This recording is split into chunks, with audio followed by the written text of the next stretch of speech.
Kalau minum air selfie. Nanti aja.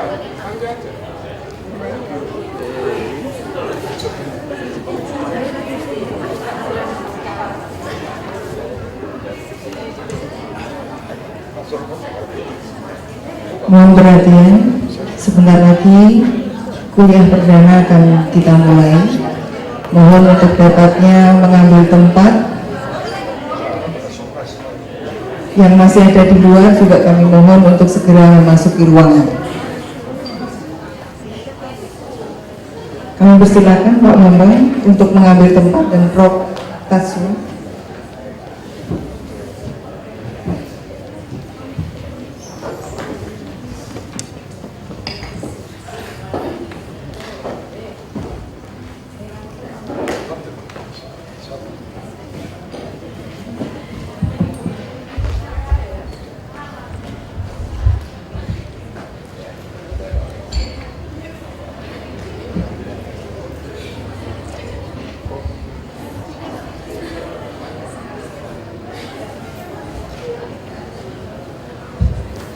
Terima kasih Bu Dewi.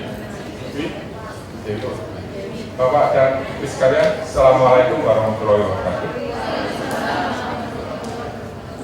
Seperti apa yang disampaikan tadi bahwa hari ini hari yang berbahagia adalah pembukaan program Master Bioteknologi dan juga program Master Kesehatan Masyarakat.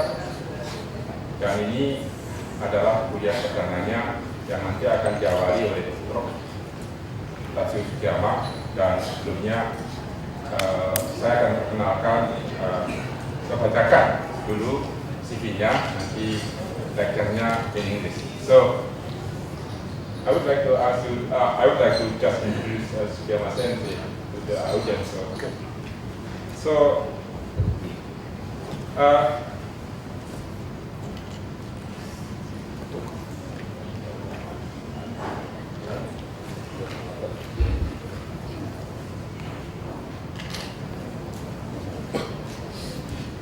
the name is, this is a curriculum vitae for Professor Soerachman. He was born in 1937, 25 October in Nagoya, and he is married and has 2 children. In the education background, undergraduate was in School of Agriculture Nagoya University, and also master degree got from Nagoya University, School of Agriculture, and PhD got from the same university, Nagoya University, Japan, and he was a pre-doctoral research fellow in internationalized research Philippines from 1963 until 1964, 1 year pre-doctoral research fellow in Kiri, and also he was awarded as postdoctoral research fellow in Johns Hopkins University School of Medicine during 1961 until 1971 and 1972, and he was a professor at Nagoya University starting from 1985 until 1998. I was a student of Professor Soerachman, and he was also visiting professor in some university outside of Japan. For example, visiting professor at Australian National University, visiting professor in Zhejiang University, China, visiting professor in University of Paris, France, and he was also the director of Plant Science Center in Kent, starting from years 2000 until 2005, and after that he was a director of the Institute for Health Science at Chubu University, starting from 2005 until 2012. he got also honor from award from Japanese Agriculture Chemistry from Council Culture Prize 1987, and he was elected as a corresponding member to the American Society of Plant Physiology Award of Japanese Agricultural Sciences, and also award from the Yomiuri Agriculture Prize, and he also got medal from national medal with purple ribbon,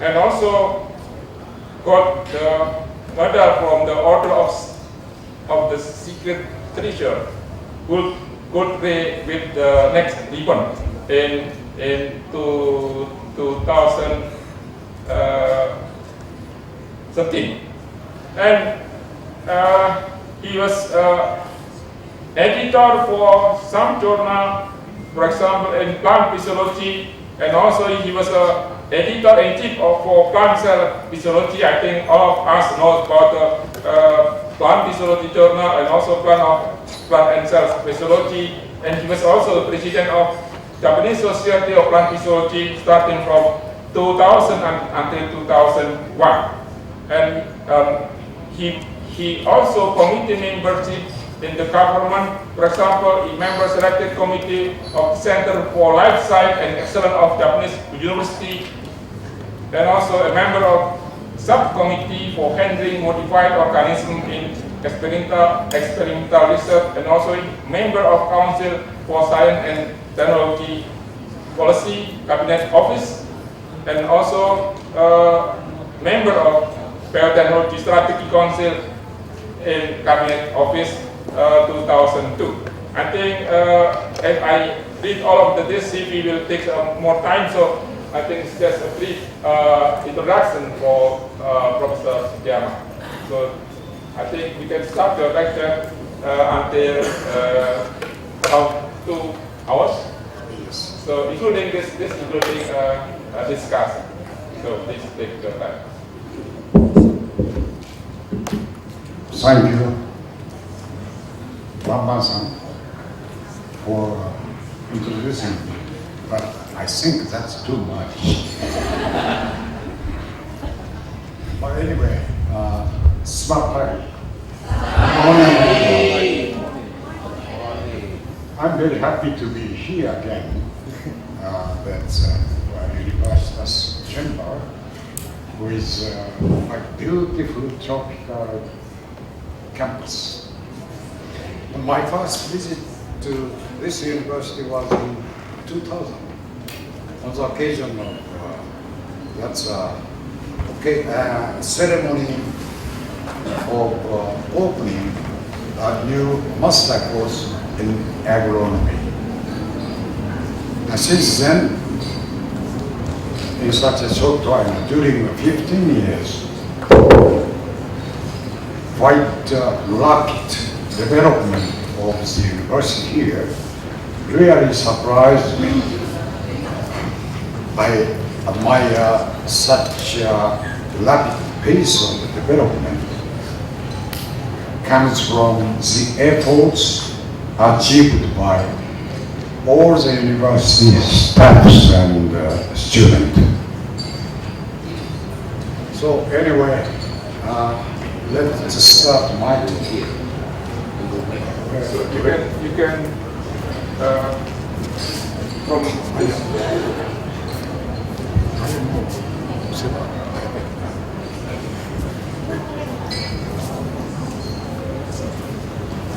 Prior to my talk, I really strive to congratulate Mr. Lecturer, Dr. Hassan, and all other university staffs, including, of course, Bamba-san Haruto, on opening a new graduate program for biotechnology.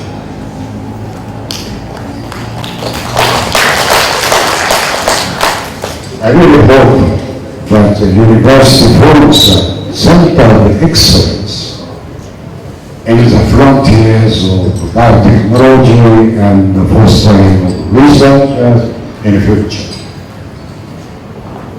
So now then, let me begin my talk. Now, this is actually my title today. Say, Journey of a Researcher, Enzymology through Physiology. This is actually my journey as a researcher, drifting from enzymologist to physiologist. And then I went back on Batman's work in Nagoya. That's quite a long time ago. And of course, a special description of Professor Batman's Haruto's achievement in Nagoya. Let me introduce that work. And today's my talk actually consists of 5 sections. Firstly, I talk about prologue, namely my journey as a graduate through undergraduate student. My educational background, and then research journey before independence. Just a start line of my research background. And then I want to refer to research journey after independence. Just early step for my life work as a researcher.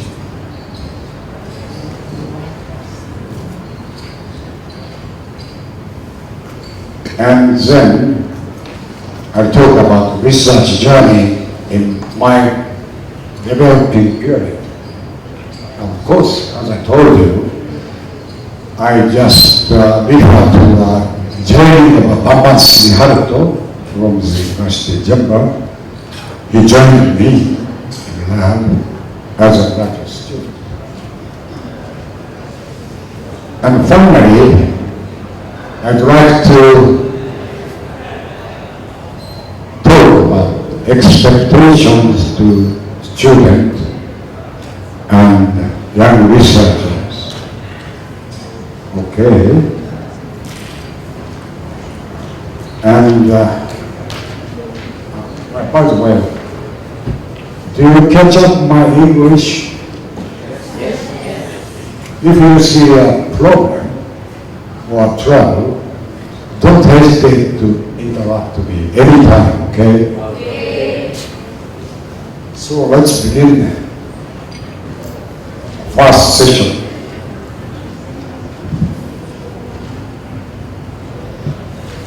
Actually, I started as a student at the laboratory doing quite traditional or quite classical type of physiological work of plants. But actually, I didn't want to continue such sort of a classical type of work in plants. At that time, I think when biochemistry just started to burst, and really activated like a rising sun. So I decided to take a year off from school. I went on an overseas study at IBI in the Philippines, of course, namely in 1963 to 64. That's quite a long time after establishment of the IBI, and most of scientists from the United States and someone from Japan. So that's taken by United States. And facilities, research. And I just met 5 new facilities in doing the biochemistry in Italy. And in Italy, I was working in laboratory biochemistry and joined in qualification works on starch biosynthesis in ripening rice grains, and eventually I elucidated its metabolic process from photosynthesis, that's a photosynthetic product, to starch.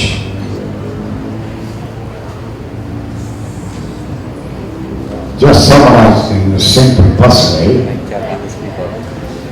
that's actually my young photo. Like count. Really, right? So, as I said, I established this simplified metabolic pathway, starting from, as I said, photosynthesis, namely fructose, glucose, just coming up from younger leaves or anyway shoot, and eventually metabolized to produce ADP glucose. That's actually substrate to make starch in ripening rice grain.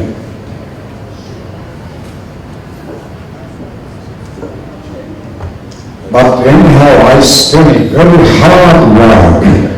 So we used eating a week, starting from 5 early time, 8 o'clock to say, sometimes we worked, continued to work until 1 o'clock, 2 o'clock, the next day, without any holidays.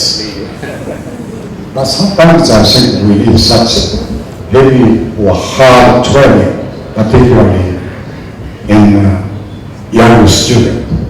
So that's really, I learned so much, but eventually I appreciate my former boss in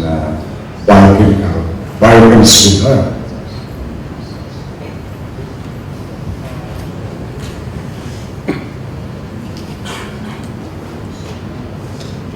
Eventually, I think this period was my time step from classical physiology to rising biochemistry. Then I continued to research journey. This is before independence. Getting back from Italy, I continued to take a PhD course in that area, and my PhD work title is Structure and Function Analysis of Risk. Of course, at that time, we didn't have such sort of a new name, but nowadays, most people say that this enzyme is risk, right? Of course, that enzyme is a primary carboxylation enzyme in green plants, as you see. And particularly in my case, I touched the spinach, wheat. There is, of course, crops. And sometimes I touched chlorella and sometimes a photosynthetic bacteria. So quite diverse plant species or photosynthetic organisms I touched to. And I taking, of course, emphasis on just one enzyme. Getting back to 1962, that's one early time of my start point for PhD work. That's 1962. Present understanding of risk is quite poor, just limited information. mainly, at that time I think, well, people, plant scientists, biochemists, I should say, just have quite simple analytical electrophoresis that's quite primitive type compared to the nowadays modern one. So resolution is just limited. So plant scientists just recognize two major proteins on the gel. And the major protein people call fraction protein.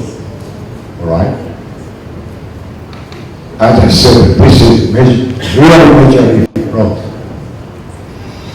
On the other hand, chemists in the United States just detected carboxy dismutase. That's a quite old name of Rubisco, right? And of course, nobody knows on RNA carboxylase or even Rubisco. So, first question or target for us is these two, one fraction protein and carboxy dismutase are identical or different. This is the starting point of my PhD work.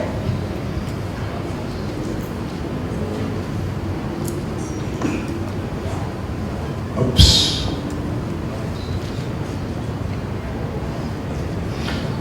But at that time, many biochemists had a very strong prejudice.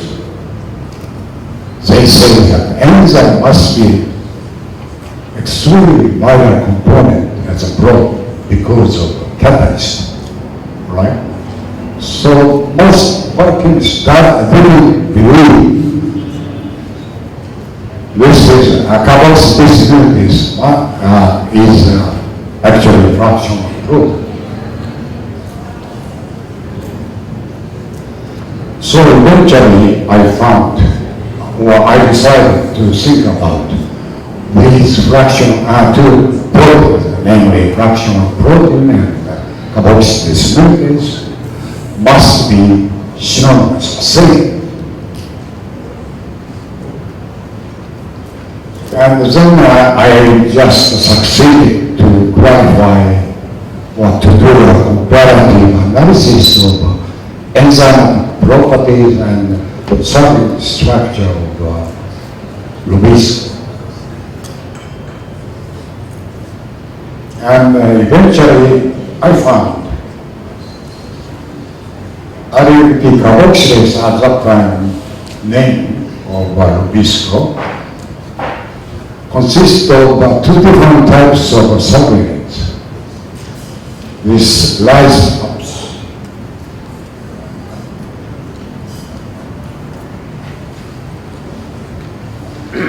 and I just analyzed and obtained a final issue on lysine. That is actually a catalytic function with low species specificity. So I did quite many survey work because, as I told you, I touched spinach, wheat, chlorella, and photosynthetic bacteria. So actually, we will see very much difference in amino acid composition and lysine. So,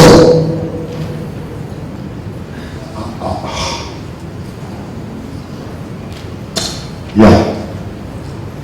So I suggested this kind of final conclusion.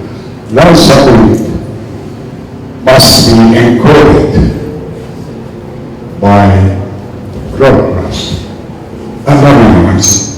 nuclear origin. On the other hand, small subunit, I didn't know at all that time what's the function of a small subunit. Still, biochemists don't know what's the real function of a small subunit. But anyhow, as I told you, this small cell has a very specificity in the amino acid component composition. So I suggest this must be encoded by chloroplast. But anyhow, to clarify the whole body picture of such a huge at that time was a well-known saying. Perhaps you may see the type of old saying, blind man and an elephant. So, getting back to say quite a long time ago, we just recognized it's still early to determine the formal structure body of a fractional protein or release. Nowadays, I think it's rather easy task to look at the gene product. And I forgot to say that afterwards, say getting back to 10 years ago, I think, the physical structure was totally determined. Then let me talk about further learning of enzymology at medical school of Johns Hopkins University in Baltimore.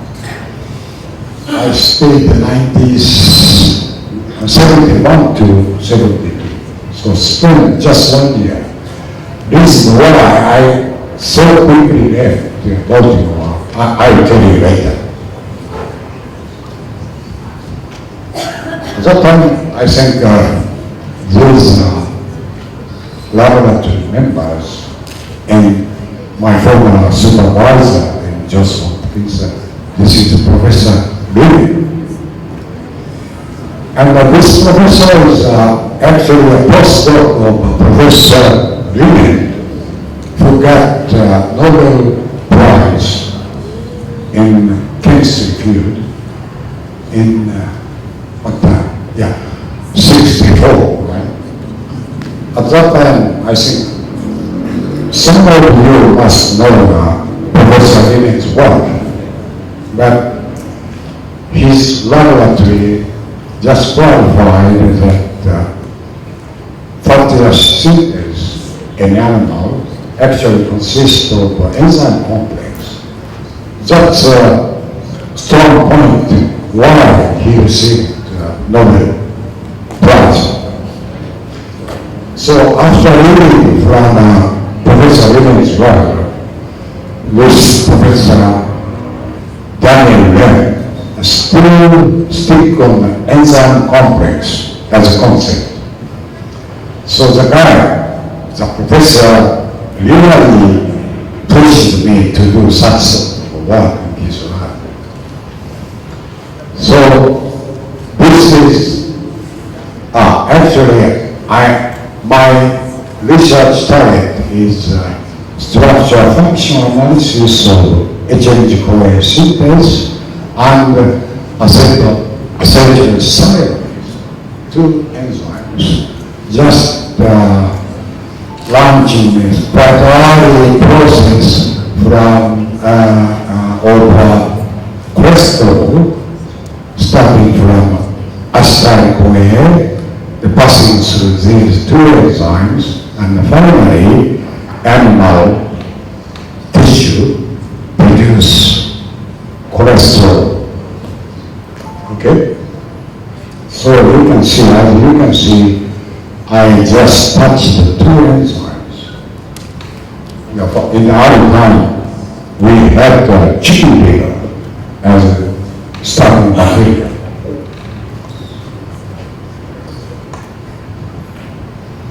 And briefly saying what I learned at Lens Lab. I learned many things from his lab, and I should say it's a United States research work.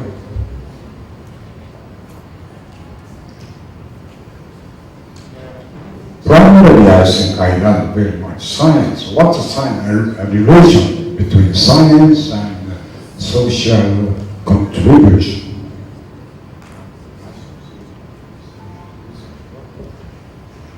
As I said, well, at that time, Professor Ren aimed prevention and treatment of lifestyle diseases caused after too much feeding, of course, at that time in the United States, by study of cholesterol biosynthesis as a basis. So people in his lab touching on quite basic biochemical works to contribute their science in the future, right, as social outreaches. Nowadays, I think most scientists have such sort of concept, but in Japan, we missed such sort of strong concept. Okay.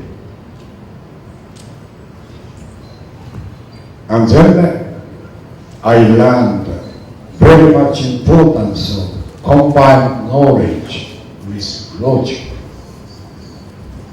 Let me show one example. Actually, at that time, I was doing experiment. So, forget about that. Yes. What's the meaning of the importance of combined knowledge with logic? And actually, in my case, experiment should be done sticking to basics. Let me show you one example. Perhaps some of you must know this sort of classical type of analytical method to assume protein molecule size using gel filtration. And this axis shows indicators, logarithmic value of molecular weight. And this is a KAV, that's a quite technical term, but actually a fluid volume on gel filtration, right? So we can measure effluent volume on the gel to estimate its molecular size by calibrating or doing such a similar way we have marker enzymes. And of course, as you see, in this technique, lower molecular markers comes up early, all right? Then we can estimate based on its effluent volume, we can estimate this molecular weight, right? But unfortunately, at that time, I actually measured UV absorption of some other enzymes, which I had at that time. So that's actually UV at 280 nanometer to save your time for experiment. But afterwards, Professor Len told me, you might see oligomeric form of the enzyme after inactivation. That's true. I just recognized protein position of effluent by measuring UV 280. Right. So I will measure or assess enzyme activity. But the professor said like this, enzyme as molecular marker of this kind of a technique is authorized by its activity. You understand? So that's actually impressed me at the time. So getting back to this importance of combined knowledge with logic, right?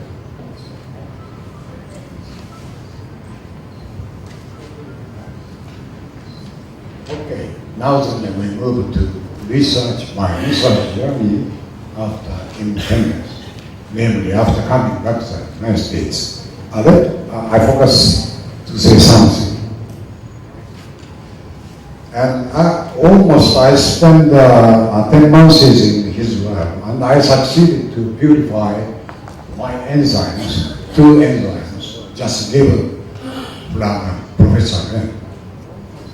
And the professor told me someday, why don't you use human brain instead of chicken liver? That's the most enriched enzyme materials. At that time, I think, at least at that time, those days, Baltimore was so bad in security. So roughly saying, almost 1 person was killed in violence, actually gunfight, per day, all right? So they got almost over 300 brains in the hospital as dead body. So they don't feel any insufficient raw material for extraction of enzyme. But can you imagine in midnight, can you homogenize human brain recorder? Particularly to me, that's physiological or mentally stress and very scared. So I just decided to get back to plant science. So, in spite of Professor Ren's invitation to stay for a long time, sometime he told me, I can find your job in NIH, Washington, but I'm just rushed to get back to Nagoya, to get back to plant science. That's my experience and my story at that time. Then I started my life actually in Nagoya University. During staying in Baltimore, I would say that actually most of weekend, particularly on Sunday night, I visited the library to look at plant journal relevant to plant science. Perhaps you may imagine, medical school doesn't have so much journal referring to plant science. So fortunately at that time, I had an apartment house just in front of main campus of Johns Hopkins. That campus has, of course, a very huge library. So almost midnight on Sunday, after coming back to lab, I visited and stayed there for a couple of hours to look at new information about plant science. Exactly at that time, C4 photosynthesis just start to burst, and many papers just start to come up, appear in a journal, written by Harahachi, Australia, and other people in Australia, and also very limited number of American plant scientists just describing C4 photosynthesis. So I just took a look at this new phase of photosynthesis. So I decided in about it. When I get back to another university, I just want to start.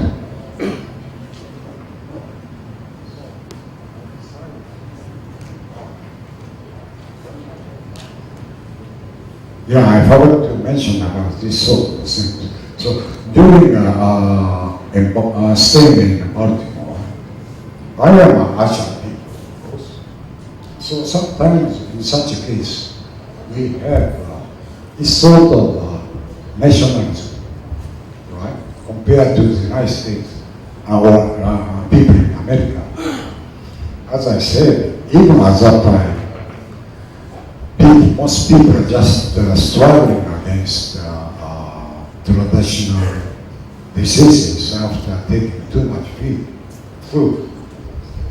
But particularly in my case, as you see, I was working at eating. So I said to Asian people at that time, I said I have to get back to plant science. That's my kind of a philosophy. So, just as I mentioned briefly, I reached the conclusion, importance of the plant science, paying attention of just in a new type of photosynthesis, namely photosynthesis. Particularly its key enzyme, pyruvate PI dikinase. Of course, at that time, nobody knows this pyruvate PI dikinase must be exist even in C3 plants. So, my target was, my first target was a pyruvate PI dikinase.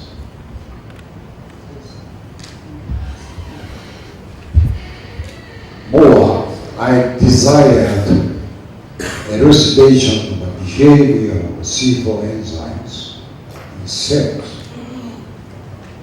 hoping contact point with physiology in the future. So, my first step after getting back from Baltimore was structure and function analysis of C4 photosynthesis apparatus, yet to be defined.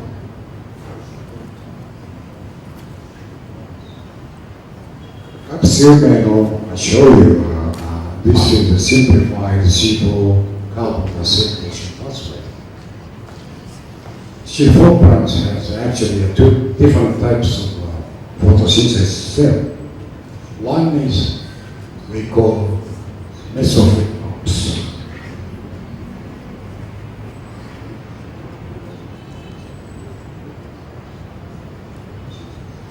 We call mesophyllous cells. And another one is abundant cells, perhaps you may know.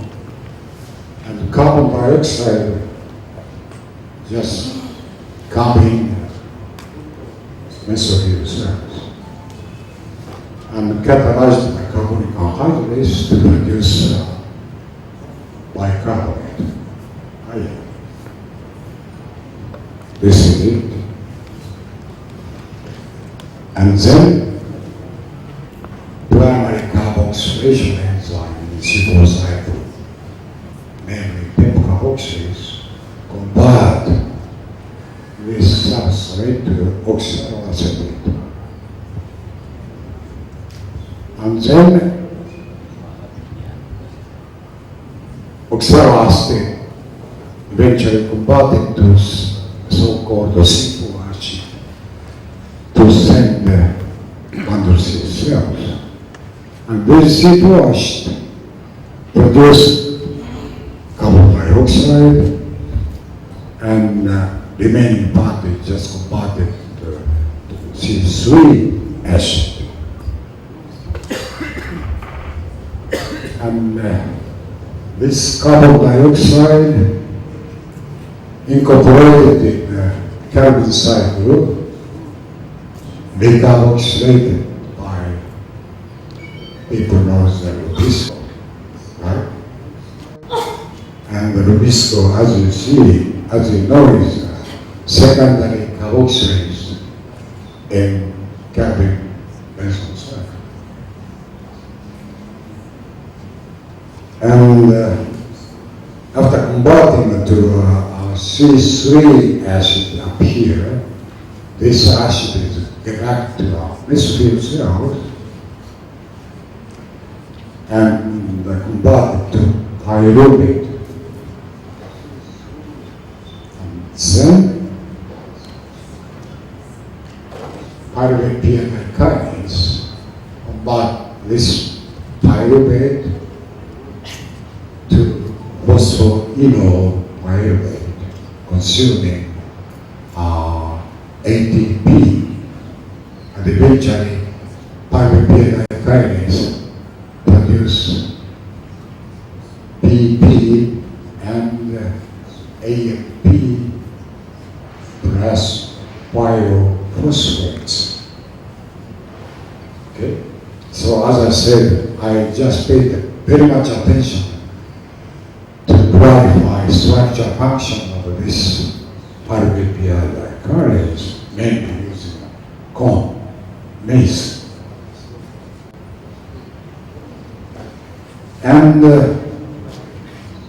eventually I got a new vision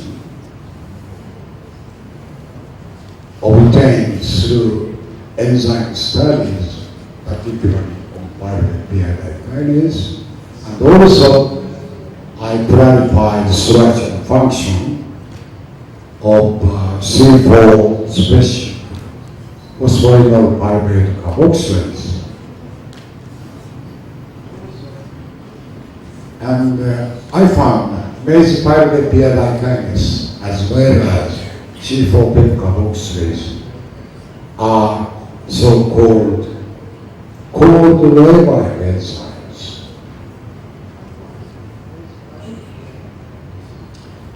That means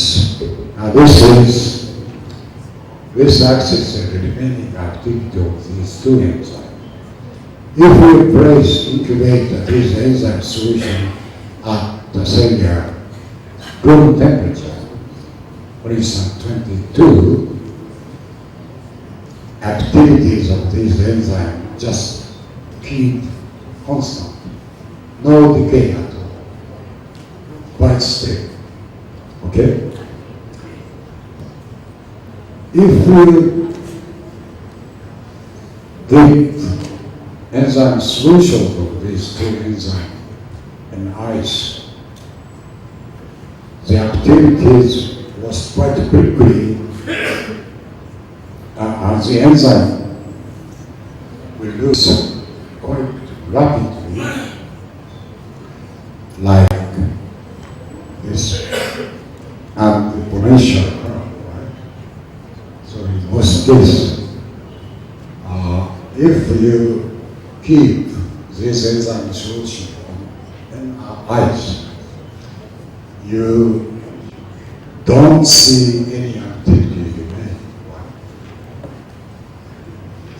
And at that time, I think most plant biologists believe that enzyme must be treated on ice or cold temperature. Otherwise, the enzyme will lose activity. But in this case, quite rare as a time. And I take a look at, and if you get back at this solution from ice to room temperature,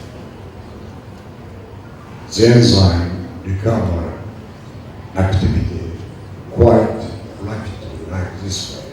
So these cold labor enzyme activities, quite labor, are reversed. Okay? Reversing. And I just look at what's happened in molecular shape during treatment in such a way. So eventually, I just reached the conclusion.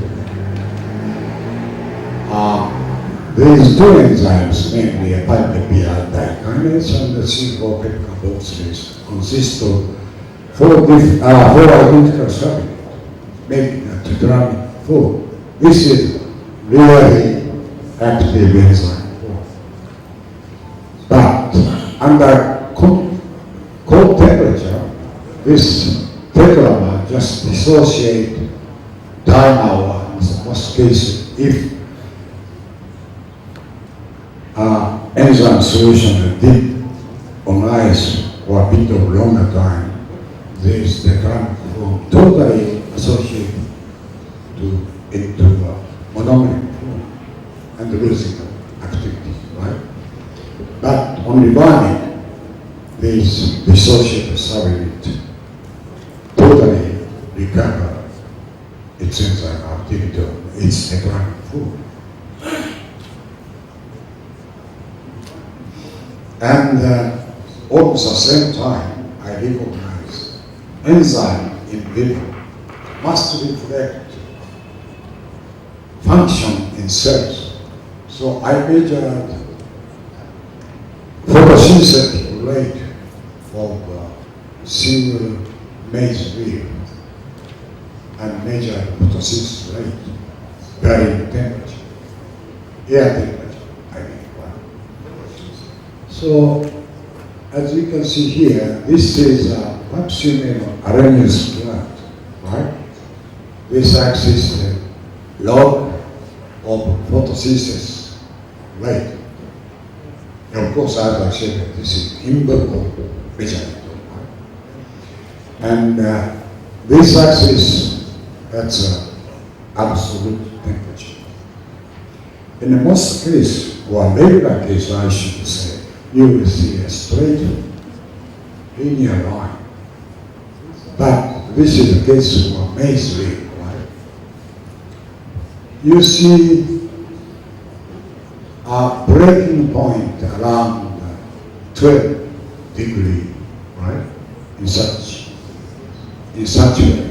So very big breaking point, exactly same to a breaking point of this tetramic form of PBDK carboxylase. So as I said, I just start to believe enzyme behavior in vitro, in tube, must reflect its function in cells. Right. This is my belief.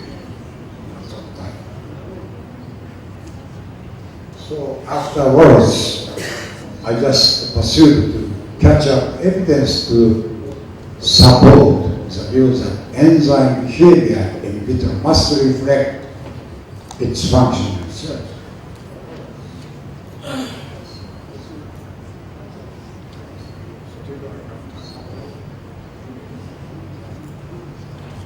So this axis shows half decay time of pyruvate kinase on ice. Okay? And to do such experiment, I collected 2 maize cultivars from agricultural experimental station in Japan. And these 1, 2, 3, 4, 5, 6, 7, 8, 9 cultivars just adapted to the region we call the northern type in Japan. Okay? In other words, I believe, I imagine maize cultivars, such many cultivars adapted in various local areas in Japan. And compared to other group, we called southern type. So 1, 2, 3, 4, 5, 6, 7, 8, 9, level was a big country. We measured half the daytime of bioperiodic current sunrise. So look at this as a trend. PPEK and similar type of data we obtain also with CO space. But these two enzymes, PPEK and similar type of data we obtain also with CO space. But these two enzymes,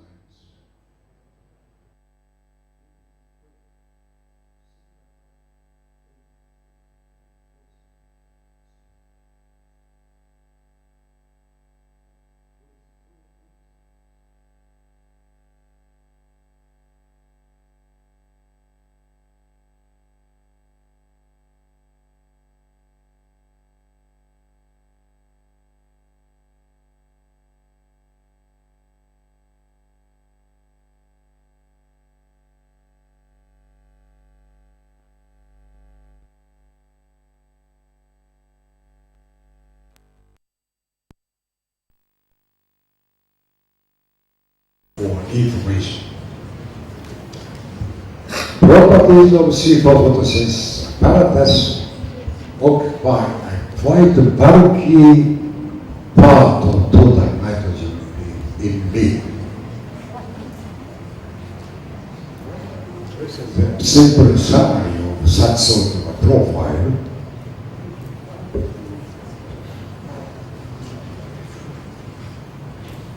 Proteins of C4 photosynthesis apparatus occupy a multiplier of the total nitrogen.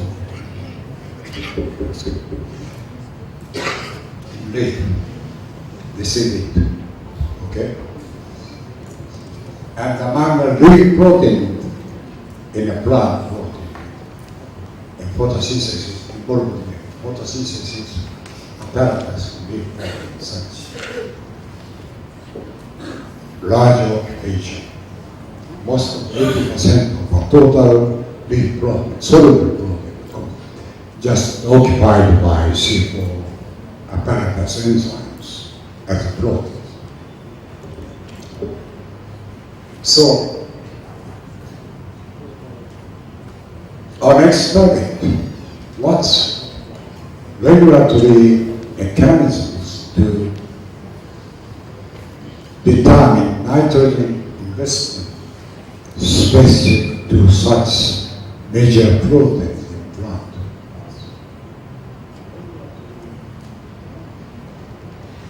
As you see, nitrogen is most limiting nutritional factor on the earth, so namely for living organisms on the earth, right? So this mechanism should be most important strategy for life, not only for plants, but for living organisms, right? So this is my thought at that time. I still believe, continue to believe so.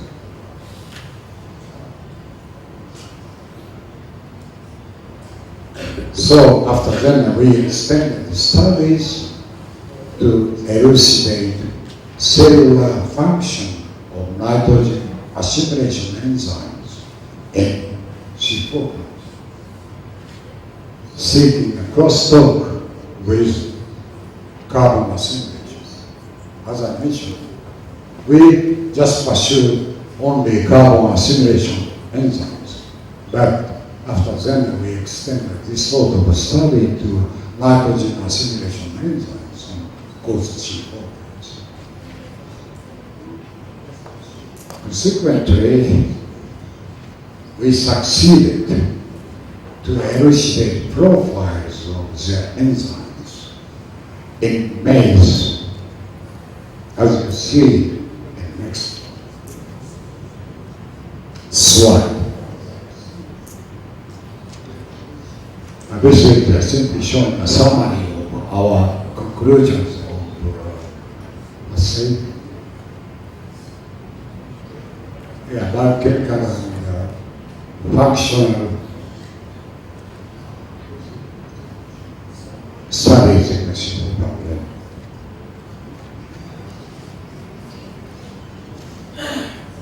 Let me repeat again, this is carbon assimilation pathway in C4 plants, right?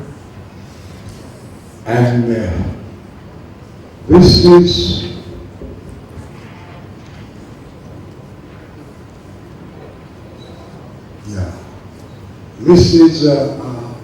cellular or tissue localization of carbon and nitrogen assimilation enzymes or gene in C4 plant. Many use maize and some other subdivision of C4 plant in Perdana minus. And taking 3 or 4 years, eventually we set up most of the tools for analyzing genes of carbon and nitrogen assimilation in maize, mainly maize. I show you such red color. Let me skip very much detail. This is the kind of survey work we done. Then we had joined Mahasiswa as a graduate student to my lab. According to Obama, I think this is a photo taken when he just entered master course. Is that right? And this is perhaps after entering a PhD course. Someday, I think we had a laboratory trip or amusement to get some sightseeing place. And we are relaxing in Japanese inn or restaurant, hotel. But anyhow, let me say something, okay, which is very much important, particularly to Mama.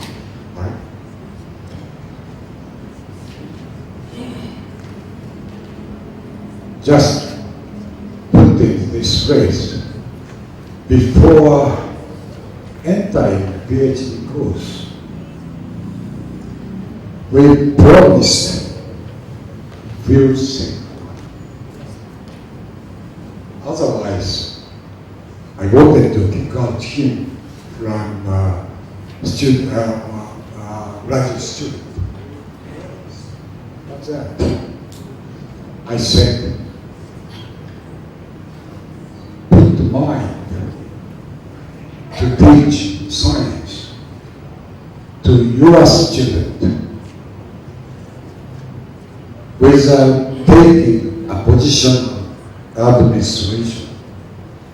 As far as I know, most overseas students, particularly from Asian countries, after receiving PhD in Japan, they get voice good position as administrative job, say dean or even lecturer in this country or the university. I never agreed to such sort of a thing, okay? So I told him, getting back to this phrase, otherwise, to educate young students in your country, right? That's very much strong agreement with Mahasiswa, right? And he continued to mind this sort of my sloppy words, I believe. So afterwards, Professor Obama performed continuously as we promised. Of course, after getting back to this Japan University, right? And this is, of course, a PhD, his PhD work. He received Doctor of Agriculture on 25th March, that's 92, right? under the title Nitrogen Dependent Expression of the Genes for Photosynthetic Carbon Assimilation Enzymes in maize leaf tissue. This is his memorial title PhD work. Afterwards, he stepped up in success, strongly collaborating with Professor Hase. He's going to retire soon from Osaka University. Professor Hase used to be my associate professor in Nagoya. And at that time, my former student, nowadays professor of the University, Sakaki Baba, is the expert of the cytokine business. So Baba-san got a good collaboration with at least these two big scientists in Japan, and he stepped out.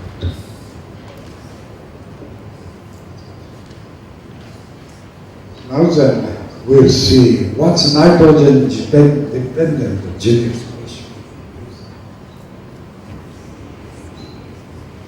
Let me show you a very typical comparison of response to nitrogen nutrition of maize C4 assimilation enzymes. Sorry, not maize, but nitrogen nutrition of major carbon assimilation enzymes and C3 and C4 drugs.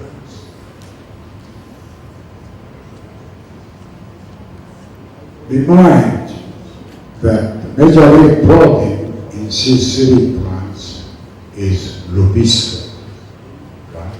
Almost 70 to 80% of total leaf protein occupied by this single enzyme, really major enzyme.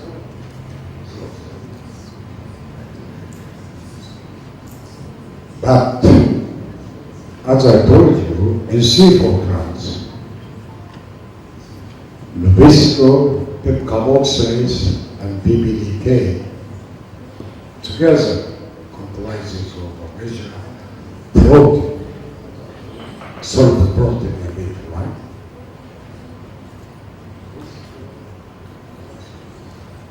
This left side I just depicted some of the American agronomist data. This axis shows a percentage of rubisco in the total leaf protein. And this axis shows leaf soluble protein. In other words, almost equivalent to supply nitrogen, right? In case of C3 plants, and this is the hard plants, you know, and this is C3 type of triplex. Anyhow, by increasing nitrogen supply, occupation of rubisco comes up such a way, all right? But if you take a look at this case, namely, we just analyzed by myself. This is the case of Zenith maize, right? The same dimension as this data. This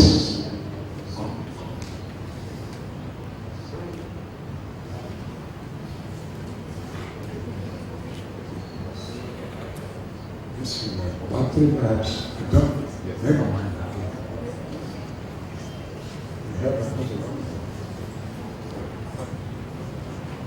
Yeah, look at this. In case of maize leaf, in response to nitrogen supply, occupation of rubisco comes down like this. Very much sharp contrast compared to in case of C3. 3.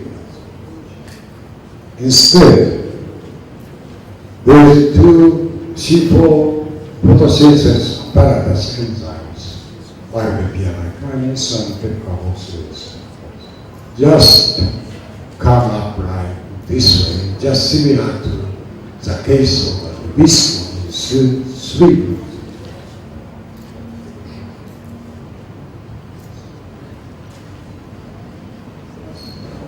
So, as shown in this small place, in C3 plant, nitrogen investment into the visco preferentially increases with increase of nitrogen availability. Okay.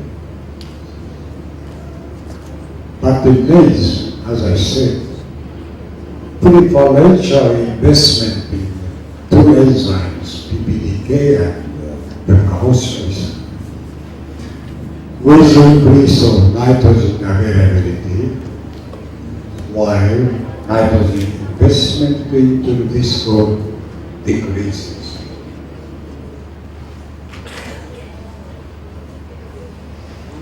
So, after recognizing this big difference between C3 and C4 products, we start to focus attention on this preferential investment or preferential accumulation of nitrogen in response to nitrogen support agreement to this place. Yeah, we focus attention on this preferential investment of nitrogen into C4 enzymes. Namely, such investment indicates that these enzymes are rate-limiting factor for C4 photosynthesis. I skip data showing this evidence, but anyhow, we reach the conclusion. So our next step is to understand molecular basis of nitrogen partitioning and carbon to nitrogen regulation in C4 products.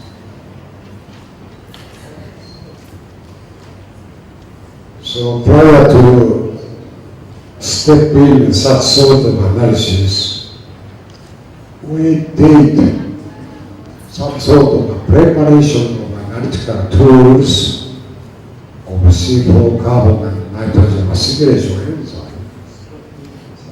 I mean,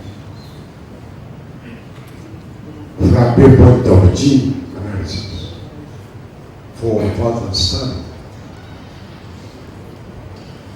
Firstly, we analyze what's happening when nitrogen partitioning into carbon and nitrogen assimilation enzymes. So, afterwards,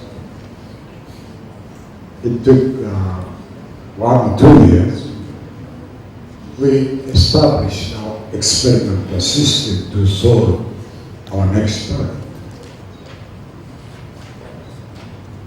These systems are most important for reading our final goal.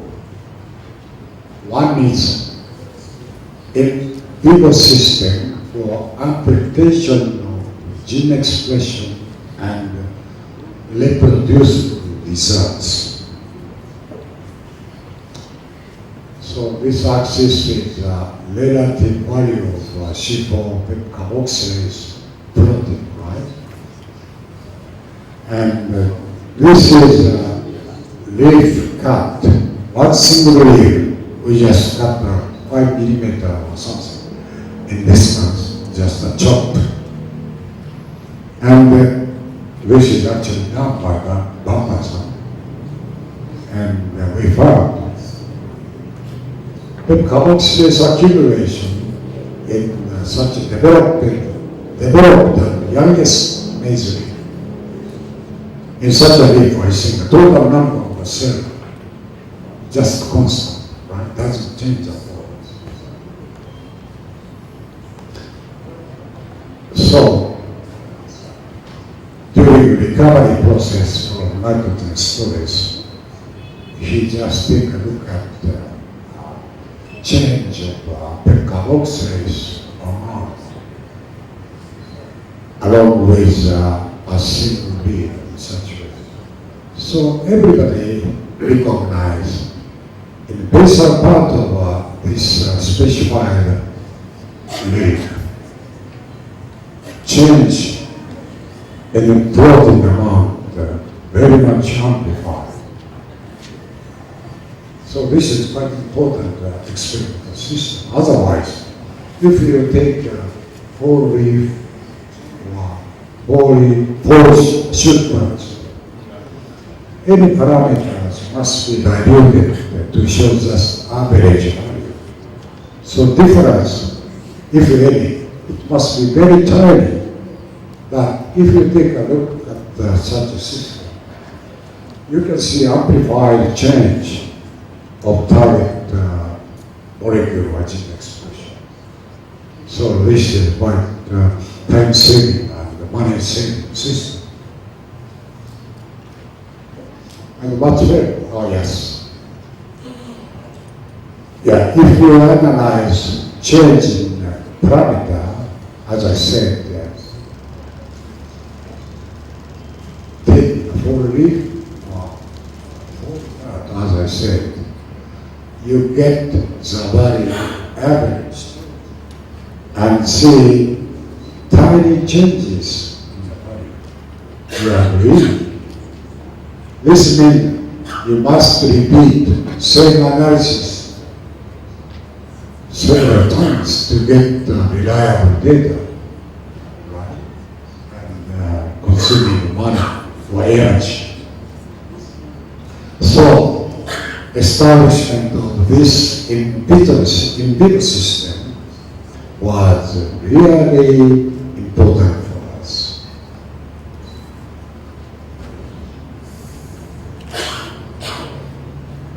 Yeah, I forgot to say just simple thing. So look at this curve shown in green color. Cell growth is just going up with expansion like this. So like a synchronized culture beyond time, so you can catch up any stage of a synchronized cell culture one time, taking such specified way, right?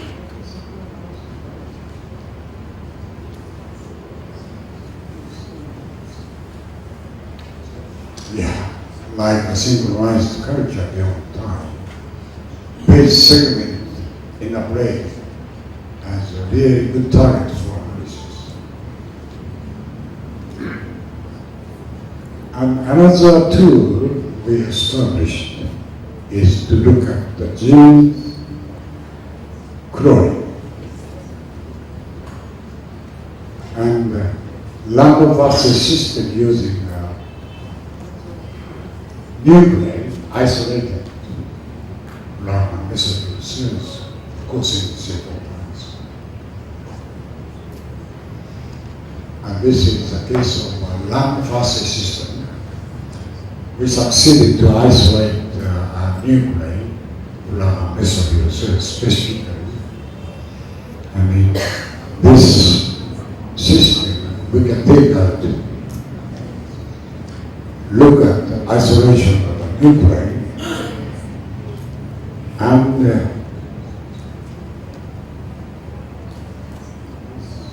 integration of nuclei with labeled NTP, right? ATP or GTP or something like this.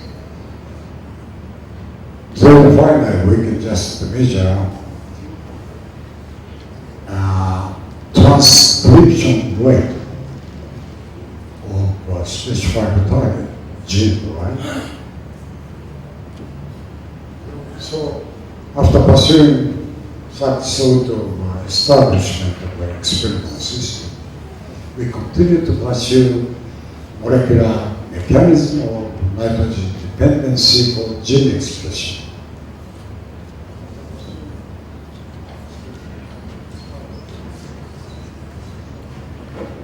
This is, you imagine a single plant body of maize, just dipping in culture solution including inorganic nitrogen or glutamine. You may know, as you may know, glutamine is an early end product of nitrogen assimilation. And of course, in this case, Baba-san just dip nitrogen salt and then he added nitrogen source, just depicted in this case. Then anybody can see transcription and translation of C4 genes such as say carboxylase, PBDK, even carbonic carbohydrates and transaminase, and also this is aspartic nitrogen space. Of course, this belongs in the C4 carbon and the nitrogen assimilation process. So-called up-regulated. That's quite easy during recovery from nitrogen storage by adding nitrogen source like this way. But quite unexpectedly, if you did single group of nitrogen starved maize, namely detached leaf, right? Even after adding nitrogen source in this solution, you can't see any transcription and translation on at least these several enzymes belongs to C4 metabolic pathway. Right? So then after he tried many things to get recovery of such sort of gene expression by using this detached leaf system. I remember we just tried to look at what's happened by adding amino acid, carbon sources, and plant hormone. So many compounds. But for a while, he never succeeded to see gene expression of such sort of things using this system. But one day, he succeeded to look at the same gene expression with this whole body of blood system by using, of course, this detached system. He added site hiding. Okay? So, as I said, after many trials, Bamba found that site hiding is absolutely required for positive accumulation of preferential accumulation of C1. So eventually his finding took us to meet with our plant hormone cytokine.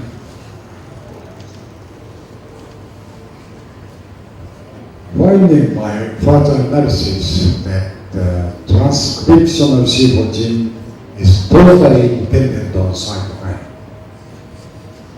In turn, nitrogen sources are required for its messenger RNA accumulation and subsequent translocation.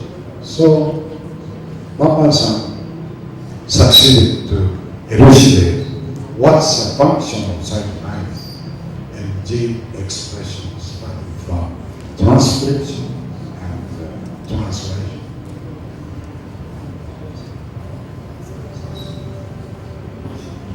So, after this big event, we succeeded in the first finding of cytokine early responsive gene in C4 plant using maize. This is mainly done by Soerachman. He's not a professor in my university, as I told you, and he's a good collaborator. This is a typical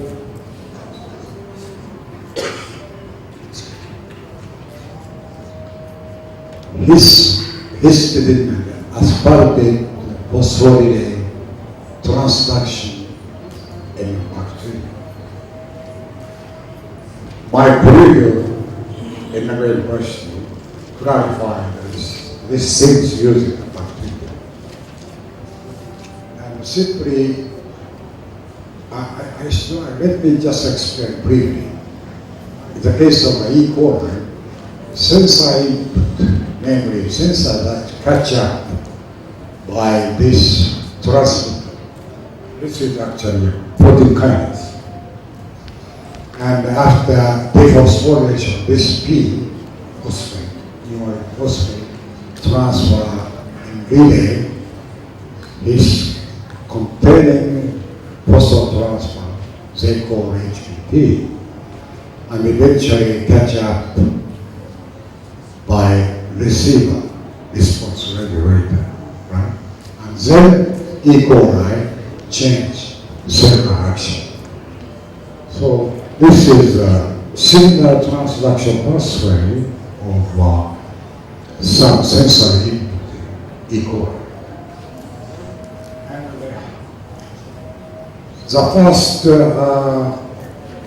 early responsive gene induced by cytokine. This is, we define ZIP response regulator 1. This is the first finding in the higher France. And of course at that time we just take a look at by comparing the molecular structure of bacterial receiver response regulator, very high signal, and eventually we just named ZIP response regulator. Unfortunately, as I said, my colleague, Professor Mahasiswa, is a really expertise scientist of E. coli, this aspartate phosphorylase transduction pathway.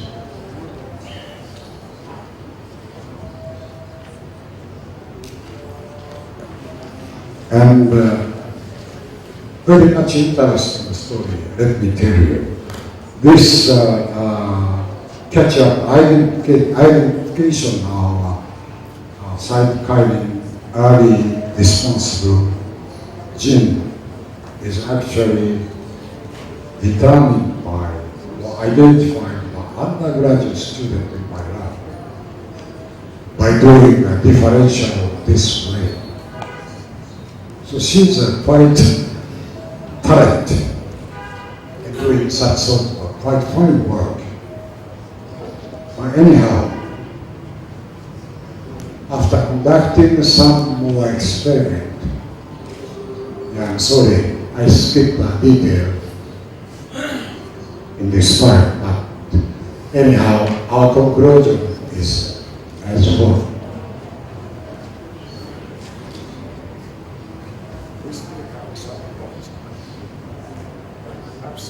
I'll take another 10 or 15 minutes.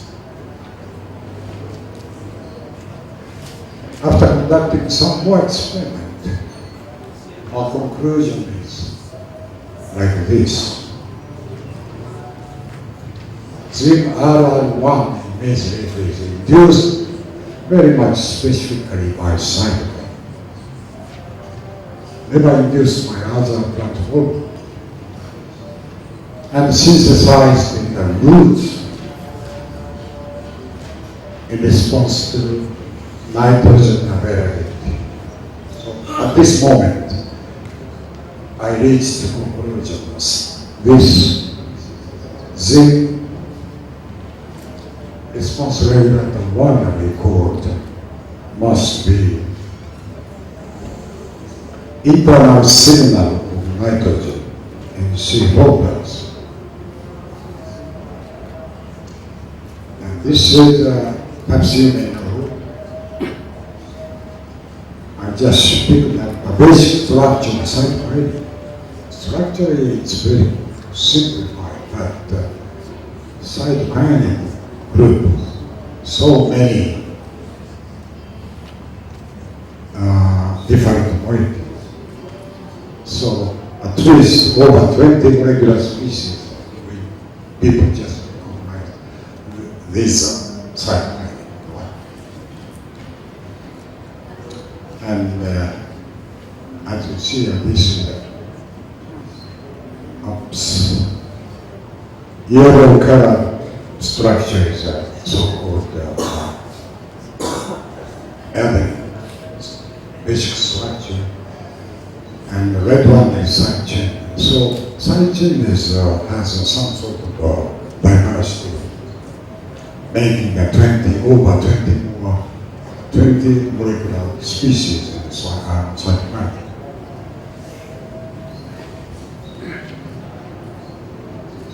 Let me just briefly show you. We isolated and identified his phosphorylate component in the base. Let me skip a very detail. For instance, we actually have 3 different genes. This is acceptable and the transmittance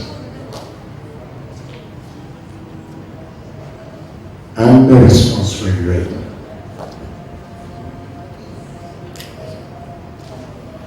Among such number of response regulator, most of the regulators cytokine insensitive, right?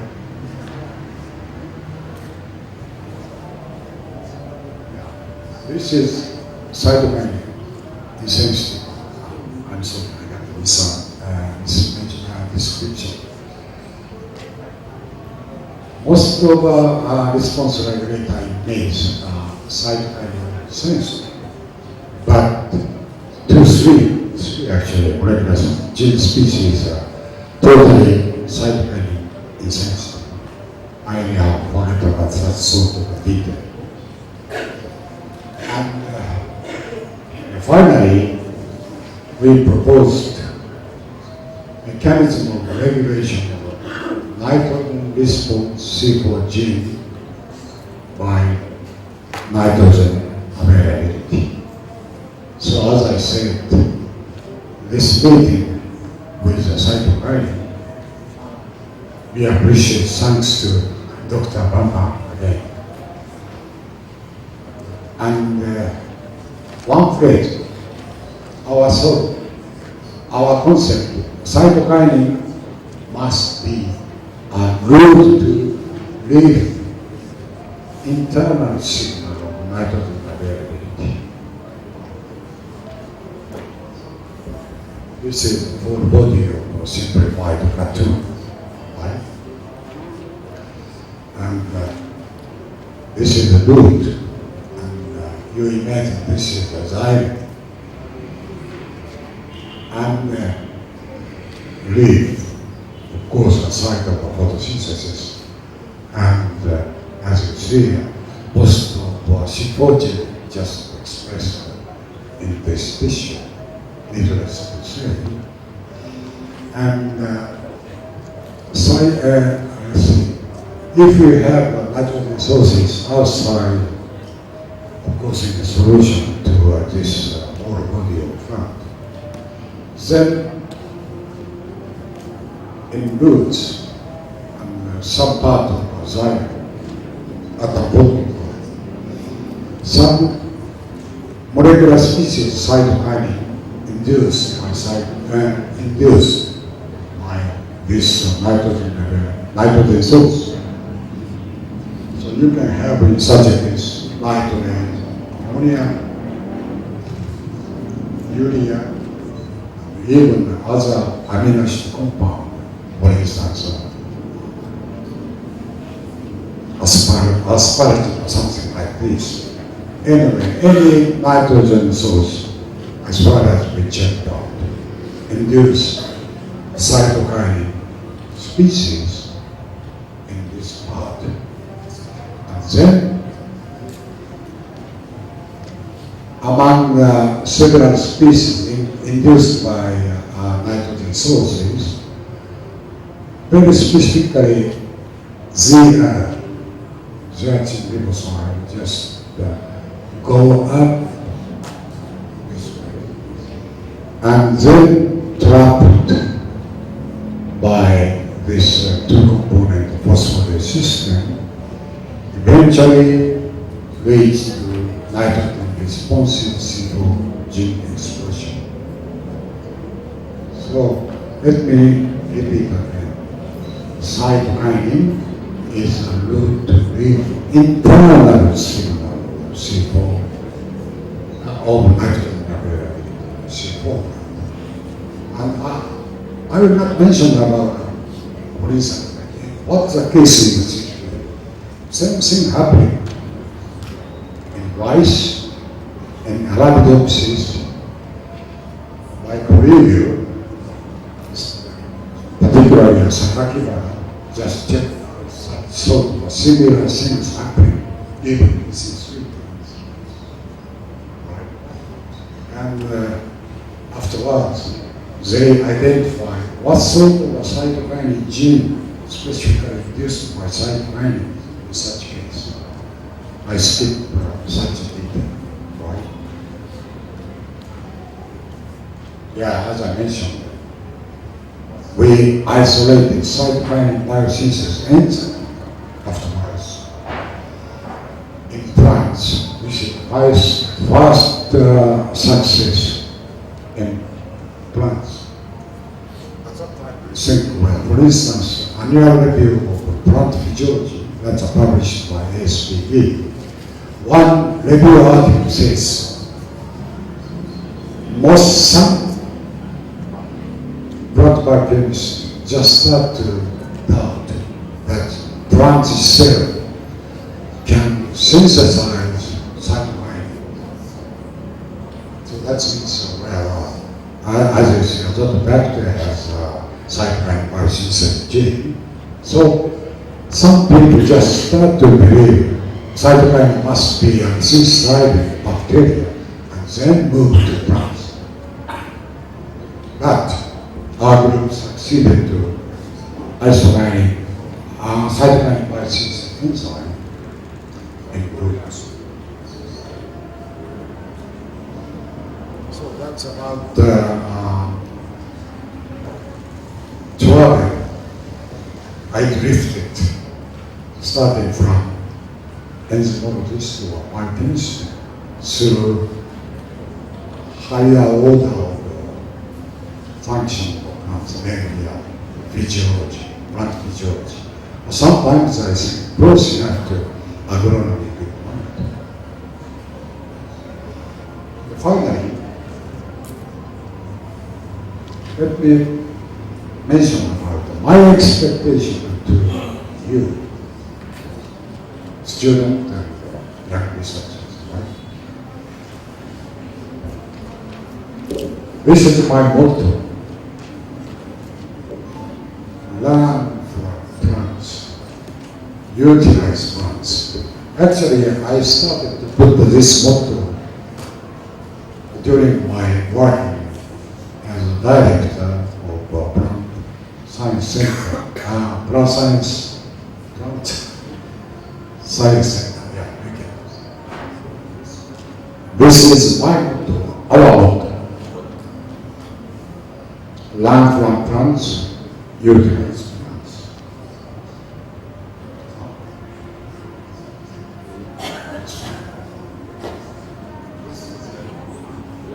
What means learn from plants is actually deepening some regular understanding of higher order function of the plants. Okay? This is what we call physiology, agronomy, and even ecology, based on molecular science. And by elucidating a gene function and molecular behavior, this is a role of biochemistry and even molecular genetics. Okay? So, I just briefly mentioned what's the relation of biotechnology and basic science of plants like this. And what they utilize plants?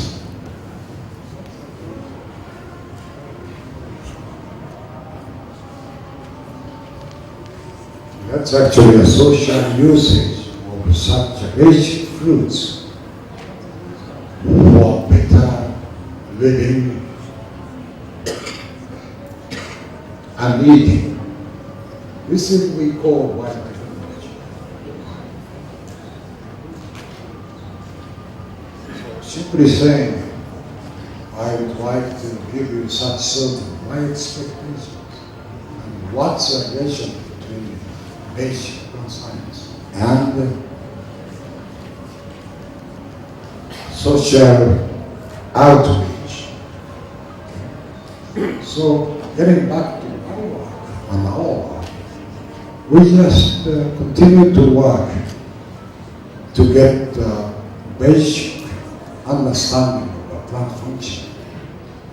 But nowadays, I think, as I said, this utilized plants are very much important to improve environmental atmosphere on the earth, even also food. So I think you people are just going to aim such sort of things in future, even present time. And this is a really final slide. In the case of gaining self-knowledge and the target, I'm going to introduce that actually a very good philosophy, actually written by very much ancient Chinese philosopher that we call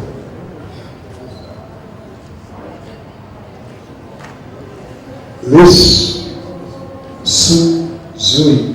I'm not sure about the pronunciation, but he's actually a philosopher to get winning war. But actually this is a very much still living even in our field. So this person just wrote a book entitled The Art of Art. Okay. So I just modified his saying. He says, gain self-knowledge and your target first. Right? Then collect exact information about the target. Otherwise, collecting information doesn't make sense. So, let me say again. Catch up. Fix your target first. Then, look at the information. Right?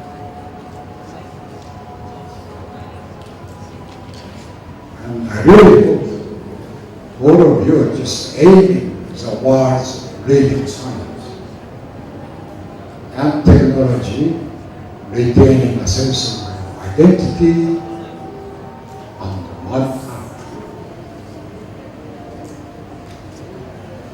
Plant sciences as well as life sciences should be tightly coordinated or with chemistry, physics, and mathematics. As you see, mathematics field just bursting now. That's a kind of fusion of mathematics and biology. So I think you keep such sort of more correlation, coordination with other field of science. Right? So, telemakashi.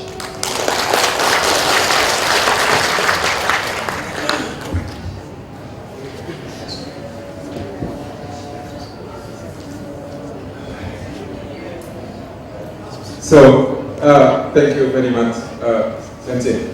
So, your lecture is really motivate to us to study basic science for developing of technology. But we have some minutes, maybe 15 minutes before breaks. So, it is okay to have a question for a student? It's okay?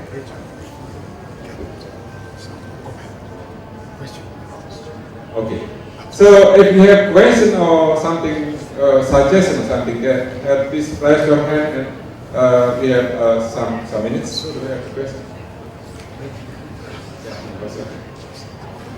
Ada pertanyaan Bapak dan Ibu sekalian dari kuliah tadi, atau mungkin dari audien atau mungkin mahasiswa dari bioteknologi?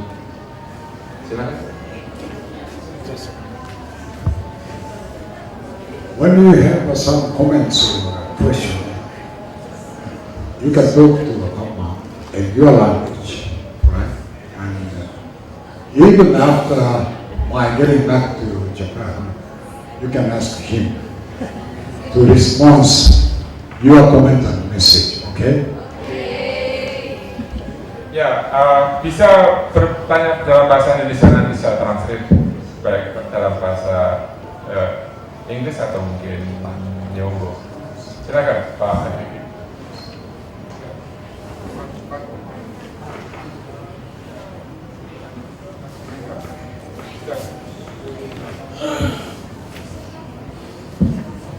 Thank you for your nice presentation. I think the first question is about your PhD research.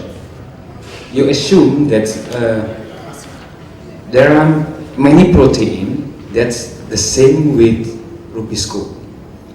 I would like to know your reason why you assume that both protein is synonyms. The second one is about cytokinin. I'd like to know again about why before Professor Bambang used cytokinin as a compound that responsible to gene expression, why the reason of use that before use the cytokinin. Thank you. I think that's all. Yeah, I understand. Your first question to me is why you recognize the fraction of protein and Rubisco is identical or same. Eventually, still we don't have perfect evidence to show that. So it's kind of belief. Yeah, at that time, of course, I tried to look at comparison of fraction 1 protein and carboxylase glucose at that time by using a proteolytic enzyme. Doesn't mean anything, right? So even now, I think it's very hard, but now most all of plant biochemists must believe Rubisco and fractional protein must be same, because nowadays, as you see, total structure, high order dimension of structure of Rubisco just exactly determined. And we can just look at this protein in vivo after labeling with fluorescent or something. So nowadays, I believe nobody is believe fraction 1 and carboxylic species or viscous difference. So getting back to that time, yeah, of course, eventually I didn't get any circumstantial evidence to show that it's kind of a belief. Sorry, what's the second question? I forgot. But cytokinin, why problem use cytokinin as a compound that's responsible to early gene expression in mind? Why not other compound that used to?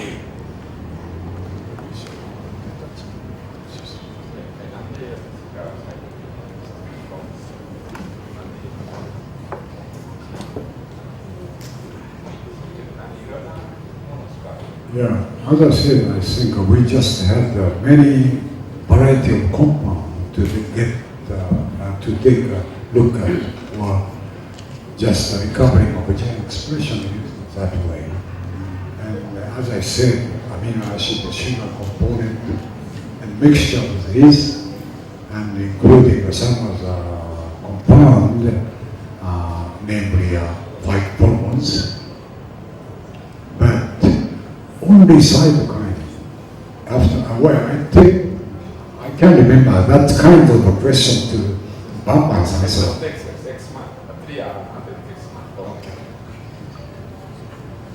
So after trying many similar experiments by adding different component, and he explained a couple of answers, then we reached to get the final conclusion that must be a cytokine. Yes, thank you, Pak Edwin. So at that time, I almost get frustration because I don't have any good result in the time. Ada pertanyaan lain dari mahasiswa terutama. This is your question from student, especially student from biotechnology. So welcome. Please. Ada pertanyaan dari mahasiswa bioteknologi? So, before closing this lecture, I would like to have a little summarize for the infrastructure ini stuff. Jadi, saya ingin ada pertanyaan Ibu dari Pak Rahman, yes, please. Short question, please, because time is now up.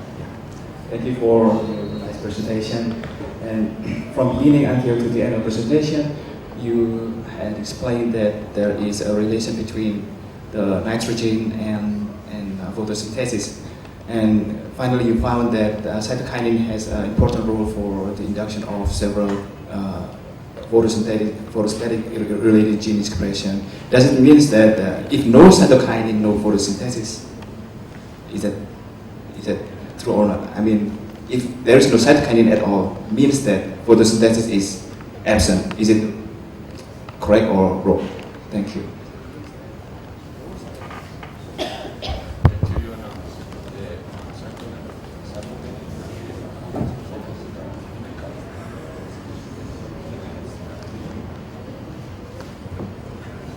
I think perhaps you may know a function of cytokinins.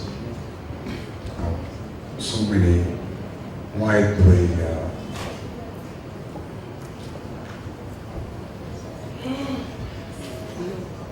low, for instance, plants, if they want to get extension of the leaf,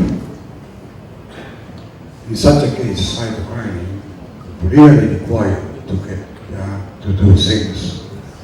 So, if as your point, you're asking if cytokinin plants lack in cytokinin production, actually I think any expansion of leaf tissue doesn't occur. And in terms of nitrogen availability, they can't catch up signal of nitrogen availability outside of the plants. So really, if there is no cytokine production in plants, photosynthesis actually doesn't occur. That's my idea. Oke. Saya kira waktu sudah habis. Before closing this lecture, I would like to again to summarize the lecture in bahasa Indonesia. Jadi tadi sudah dijelaskan bahwa beliaunya cerita tentang perjalanan risetnya, di mana saya juga terlibat dalamnya, mulai dari enzimologi ke fisiologi, mulai dari kolesterol menuju ke tanaman simpat. Kemudian tadi juga dijelaskan bagaimana pengaruh dari nitrogen pada ekspresi gen fotosintesis, terutama pada tanaman simpat. Kemudian melibatkan juga hormon sitokinin, bagaimana pengaruhnya pada pathway, artinya bagaimana sitokinin berpengaruh pada dari nitrogen, sitokinin kemudian berpengaruh pada ekspresi dari gen pada tanaman simpat. Itu sudah dijelaskan. Dan yang terpenting daripada itu semuanya, bahwa tadi disebutkan bahwa untuk mempelajari atau mengembangkan bioteknologi, basic science, terutama matematik, juga kemudian juga biokimia, biologi molekul adalah sangat penting. Jadi kalau kita ingin mempelajari atau mengembangkan bioteknologi, mau tidak mau harus pelajari ilmu dasar. Dalam hal ini adalah misalnya biologi, biochemistry, dan sebagainya. Jadi itu yang kira-kira yang diutarakan oleh Profesor Gama. So thank you very much for your coming. Your lecture is really motivated to us to develop biotechnology, to learn basic science on biochemistry and plant physiology, of course. So thank you very much. That's my pleasure.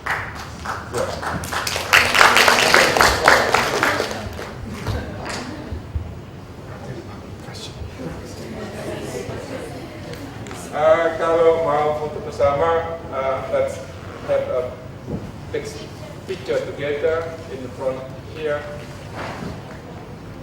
Gimana? Mau foto bersama? Mau foto bersama?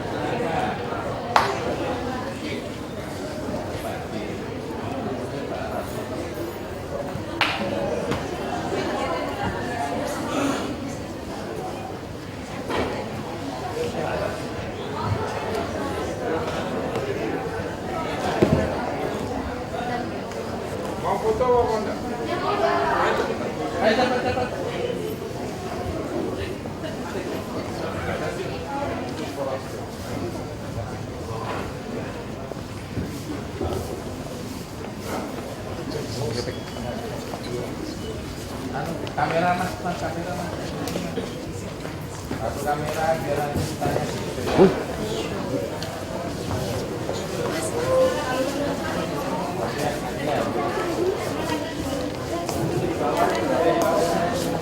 Depan. Lagi. Profesor. Dia turun ke bawah.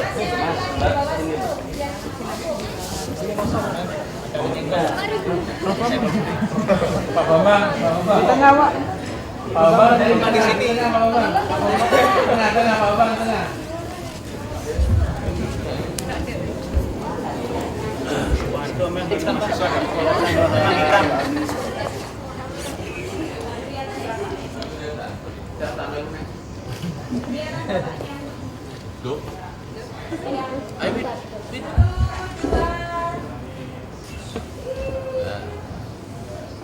Ayo,